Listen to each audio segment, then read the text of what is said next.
আমরা আমাদের যারা মনোনয়ন জমা দিয়েছি ইনক্লুডিং আমি, আমরা সবাই জাতীয় পার্টির লাঙলের মনোনয়নপত্র সহ মনোনয়ন জমা দিয়েছি এবং আমাদের মনোনয়নপত্রের সাথেই লাঙল মার্কার প্রতীক সহ দেওয়া আছে। সেভাবেই এটা গ্রহণ হয়েছে, সেভাবেই এটা বৈধ হয়েছে। লাঙল সম্পূর্ণরূপে জিএম কাদেরের মালিকানায় আছে, এটা এর ব্যতিক্রম হওয়ার কোনো আইনগত সুযোগ নাই। আমাদের জাতীয় পার্টির পক্ষ থেকে এখন পর্যন্ত 25টি আপিল আমরা করেছি মোরাললেস।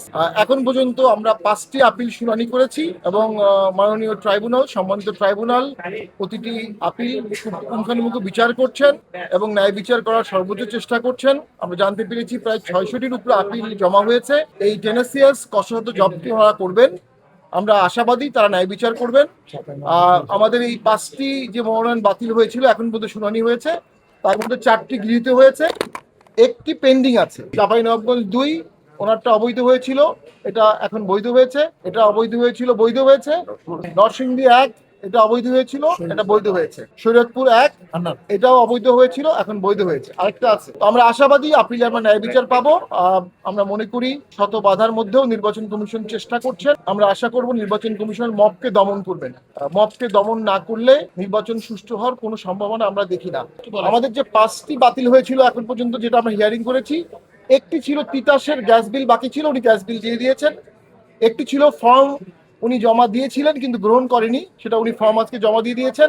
একটি ছিল হলফনামায় ভুলে লিখেছে যুক্তরাজ্যের নাগরিক, সেটা পেন্ডিং আছে। আরেকটি হচ্ছে দ্বৈত নাগরিকত্ব অনেক আগে ছিল, উনি স্বীকার করেছেন কিন্তু নাগরিকত্ব পরিত্যাগের কাগজ দেননি, ওটা উনি পরে দিয়ে দিয়েছেন। এই তুচ্ছ গ্রাউন্ডগুলোতেই হয়েছে।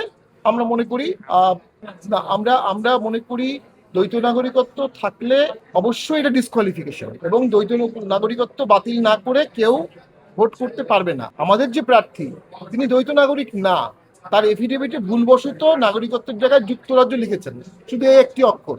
তো সেটি এখন শুনানি হচ্ছে এবং এটা এখন ট্রাইব্যুনালের জুরিসডিকশনে আছে।